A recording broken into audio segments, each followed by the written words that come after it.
I'm so excited about our next speaker, Andrew Showman, who is the co-founder of the brand CurrentBody.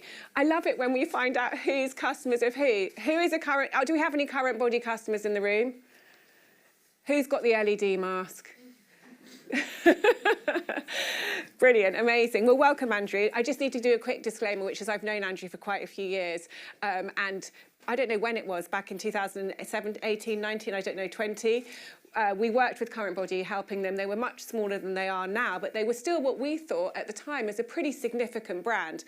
And at that point, the brand, I think, was doing around 12 or 15 million in revenue. I think 16 when we met. 16, Andrew knows the figures. 16 million in revenue. Now CurrentBody is on track to do over 100 million in revenue. And Andrew has really led that brand along with his co-founder, Lawrence, since day one. So Andrew, tell us who you are and what you do. So I'm Andrew, the CTO and co-founder of CurrentBody.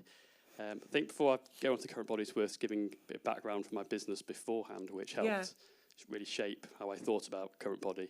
So I ran one of the first online retailers of digital cameras in the 2000s, which was a good market until it wasn't, when camera phones came out. But when you were young, you were at college, were you? Or? Started at university, then ran it in my early 20s. Saw some great growth. We were lucky enough to get in one of the Sunday Times growth tables, but by the time I got to the awards dinner, I knew that the business or the market had peaked by that point. So I felt like a bit of a fraud sat there. So a lot of lessons learned. It was essentially we're selling the same box that 25 other retailers are selling. So it's about how we could be as efficient as possible with operations, digital marketing, customer service. And then it meant by the time Lawrence approached me, so Lawrence Newman, who's a friend of a friend, he had a background in professional beauty devices selling to spas and clinics.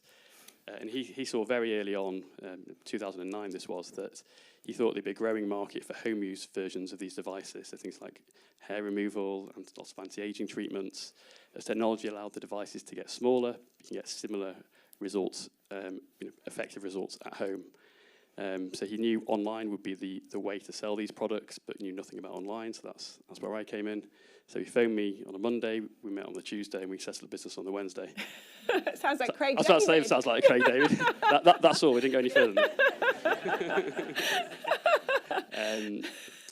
that. So from 2009, you say it's easy to look back at the size we are now, but there's been a lot of challenges along the way. But I think some of the lessons from my first business, I was in my early 20s, kind of figuring out as I went along, whereas with CurrentBody, we've had a board, we had structure, we talk about the things we're going to do, things that we aren't going to do.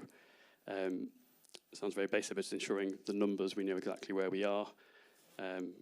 Remember the camera business, we've had a bookkeeper, we thought we were profitable for a period of time. Turns out we weren't. That was not a good day. But with CurrentBody, the finance team we've got, just the data we get out of it is fantastic. So on any day, we know pretty much where we're going to be for the end of the month in terms of the management accounts, etc. It's classic Andrew and Lawrence that they would have that sort of information, by the way. That's you guys totally through and through. So there was a significant turning point for CurrentBody because you started selling other people's products, which meant the margins were lower. Just explain how you then transitioned to creating your own brand and sort of altering the trajectory of the business through doing that. So the plan was always to sell our own brand of products, but not until we were ready. So the starting point was selling other people's products, as you say, but to start with, there weren't many early 2010s, there weren't many products around, and of the brands that there were, a lot of them only wanted to sell in bricks and mortar, which is, now looking back, is funny to think about, but we spent a lot of time banging on the door of some of the brands that we've been partners with for a long time. But so Lawrence's plan had always been, he had a vision to have one CurrentBody product in each of our key categories, so LED, microcurrent, radio frequency, and hair removal. These are significant clinic treatments. We are now at that point, but it wasn't until 2019 that we launched the first product, the LED mask, which you helped us and did a great job on social with. Hopefully my phone's not broken. It's insured, don't we? So coming on to that LED mask, one of the things about your strategy is that all the products are very striking, stand out, and very eye-catching. Starting with the LED mask, but going through all of them. Why was that an approach you took, and how important is it to have products that look... you said to me about simplicity and visual appeal for social media in the design of those products. So the visual appeal is important, I'll come back, but it's not the most important thing.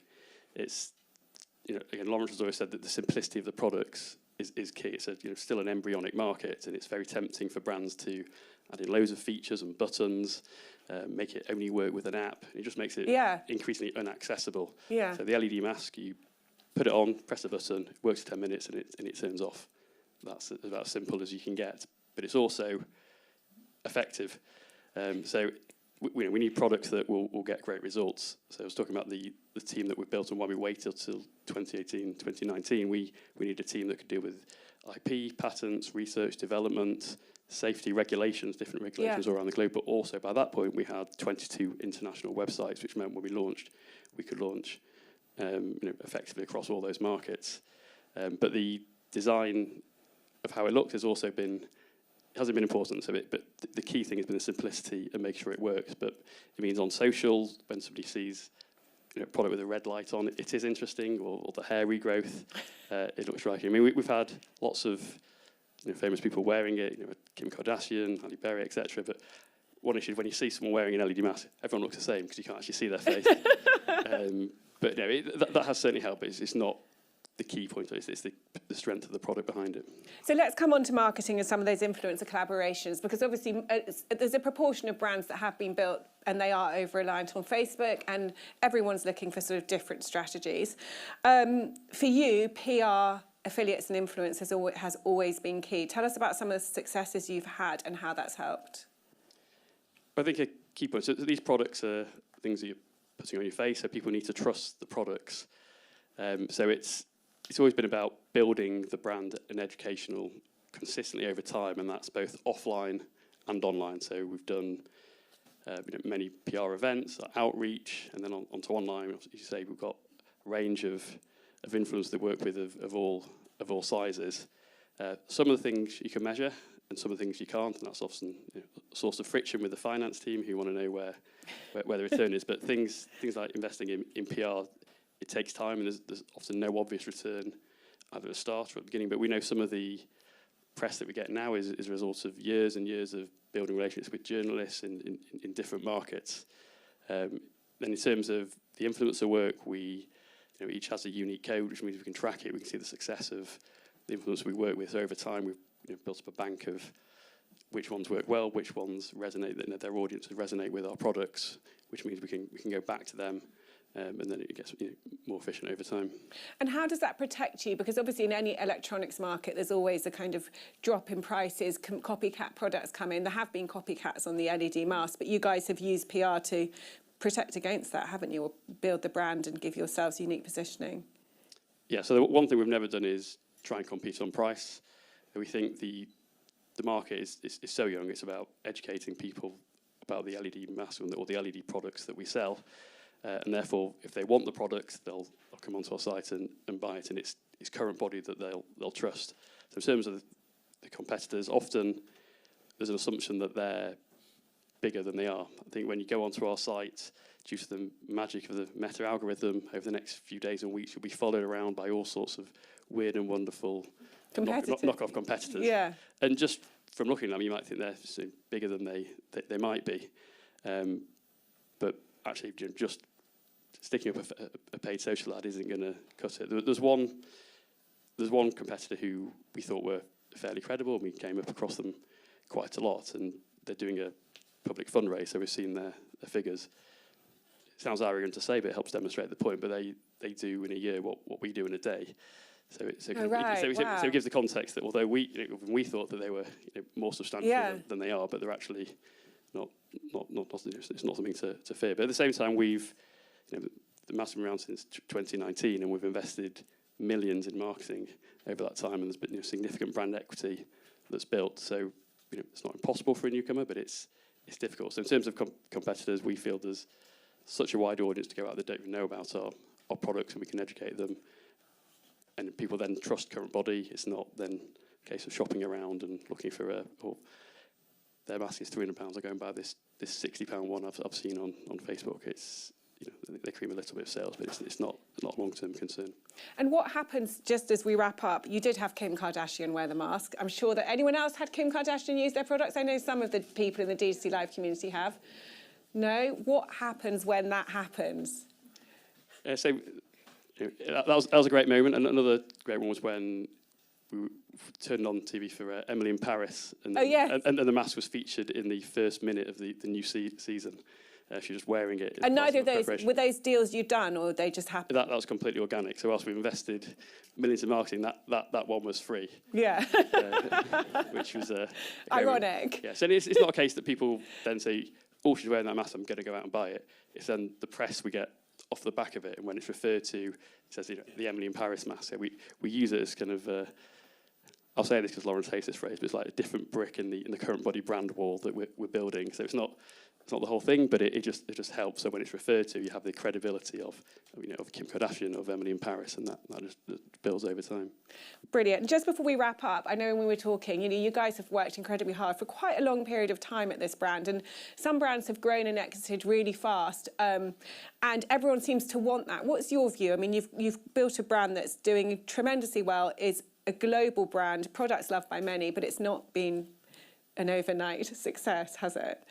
No, it's been 15 years. It's easy to see all the press we've had, particularly the last few years, but I think that the biggest secret has been the consistent growth. So we've never tripled sales in a year. It's a case of we started and then consistent growth year after year, and it's about reducing the reliance on any one product, market, or territory or channel. So we've got 22 international sites now. We've got a range of products, both third party and our own brand, but even with our own brand, LED mask is important, but we've got other products coming through.